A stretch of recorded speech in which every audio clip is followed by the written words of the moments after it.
Is recognized. Thank you, Mr. Speaker, and I thank the gentleman from New York for yielding the time. It seems sometimes like only yesterday when I was wearing that uniform and serving in the Pentagon and the Office of Secretary of Defense and dealing in the acquisition morass, and that's in fact what it was.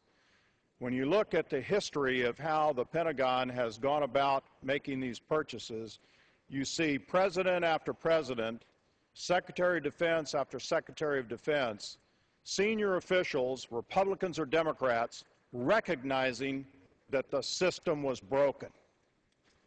We were wasting money.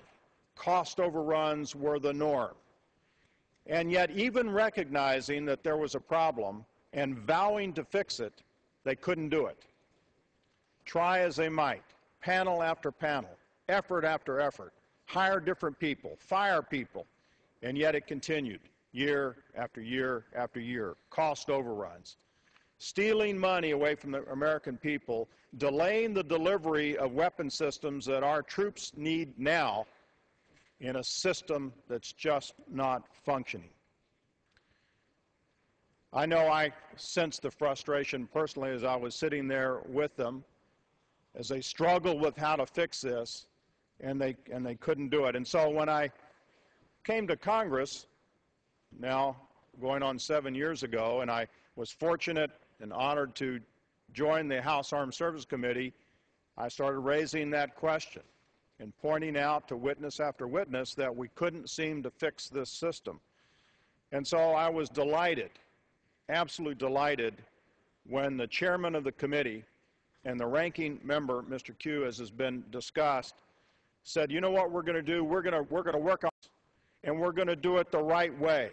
We're going to take a blank piece of paper and put it down in front of a bipartisan panel led by my able friend from New Jersey, Mr. Andrews, and my friend from Texas, Mr. Conaway.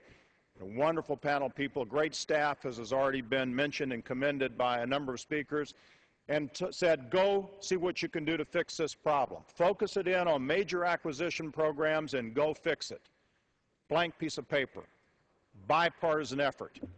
And as a result of that, we have legislation that is going to be passed, and I trust overwhelmingly, because I don't know of anyone, frankly, in this body or the other that doesn't think this is a great idea and something needs to be done. We're going to pass this legislation and get it to the President and change the law and provide some help to the very able people in the Pentagon who have been wringing their hands and struggling with how to fix this for literally decades. So this piece of legislation went through rapidly, as has been pointed out, but not in haste. It was put together the right way. The problem was recognized across the board. We had a hearing, which I thought was a tremendous hearing, a panel of real experts. They agreed that this was the right way to go, and I remember asking the question, because I think it's an important one as we look at legislation like this. I asked them, I said, does this do any harm? Absolutely not, was the answer. This is what we ought to be doing. I'm very proud to support it. I hope all of my colleagues will support it. I hope, as has been suggested, this is the model for how this House will work in the future. A blank piece of paper, a bipartisan effort to draft legislation that comes out to be good legislation that is good for America. So again, I want to thank those who did the work. I want to encourage all my colleagues to support this legislation. And with that, Mr. Speaker, I yield back. The gentleman from Missouri. At this time, I yield 3 minutes.